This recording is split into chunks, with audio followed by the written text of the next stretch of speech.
Maïga, ministre de l'Administration territoriale et de la décentralisation, porte-parole du gouvernement. Monsieur le ministre, bonsoir. Bonsoir. Alors avec vous, un communiqué du gouvernement. Merci infiniment. Au nom de nos plus hautes autorités, j'ai l'insigne honneur de donner lecture du communiqué numéro 035 du gouvernement de la transition, communiqué dont la teneur suit. Le gouvernement de la transition a appris avec une profonde indignation des propos tenus par le président de la République française, Emmanuel Macron, lors de sa tournée en Guinée-Bissau le 28 juillet 2022. En effet, au cours de sa conférence de presse, le chef de l'État français a réitéré des accusations erronées en affirmant que les autorités maliennes entretiennent des relations avec un groupe paramilitaire sans jamais apporter de preuves, malgré les démentis des autorités de la transition. Pire, dans ses propos, il a évoqué l'exercice de la violence par les autorités maliennes, ciblant une ethnie spécifique de notre nation. Le gouvernement de la transition condamne avec la dernière rigueur ces propos haineux, diffamatoires du président français et prend à témoin l'opinion nationale et internationale sur ces accusations graves qui sont de nature à susciter la haine ethnique et à porter atteinte au vivre ensemble, à la cohésion ainsi qu'à l'harmonie entre les Maliens. Il est important que le président Macron se remémore constamment le rôle négatif et la responsabilité de la France dans le génocide des Tutsis au Rwanda, un événement qui attriste encore toute l'humanité.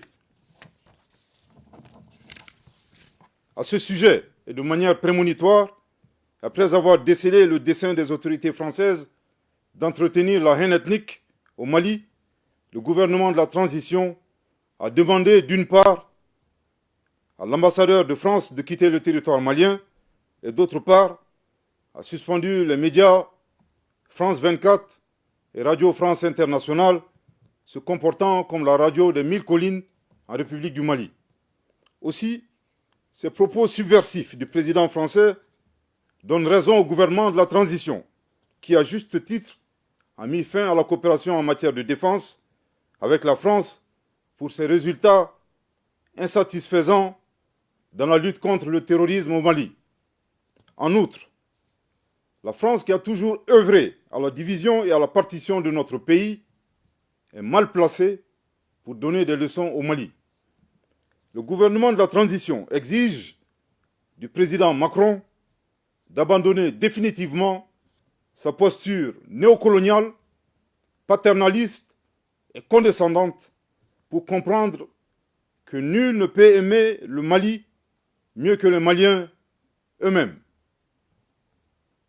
Je répète, le gouvernement de la transition exige du président Macron d'abandonner définitivement sa posture néocoloniale, paternaliste et condescendante pour comprendre que nul ne peut aimer le Mali mieux que les Maliens eux-mêmes.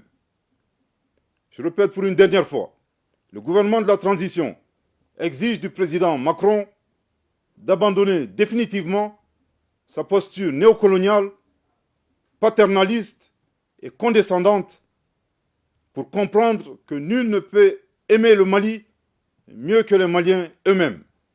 Le gouvernement de la transition rappelle que le Mali, foyer des grands empires en Afrique de l'Ouest, berceau d'une civilisation multiséculaire et pays de tolérance, repose sur sa diversité ethno-culturelle, la bonne cohésion sociale entre toutes les ethnies et les communautés qui le composent. Force est de reconnaître que ces dernières années, le tissu social a été dégradé à cause des conflits communautaires qui sont instrumentalisés par des groupes terroristes et leurs sponsors étatiques étrangers. Le gouvernement de la transition rappelle que le renforcement de la cohésion sociale demeure l'un de ses objectifs prioritaires non négociables et ne ménagera aucun effort pour réussir cette mission. Il convient enfin de rappeler avec force que nos vaillantes forces de défense et de sécurité, qui sont multiethniques, professionnelles, républicaines et résolument engagées, demeurent un rempart solide pour la défense de la patrie, la préservation et la protection de l'ensemble de nos concitoyens dans leur diversité ethnique et religieuse. Que Dieu bénisse le Mali et protège les Maliens. Fait à Bamako le 31 juillet 2022. Merci de votre très aimable attention.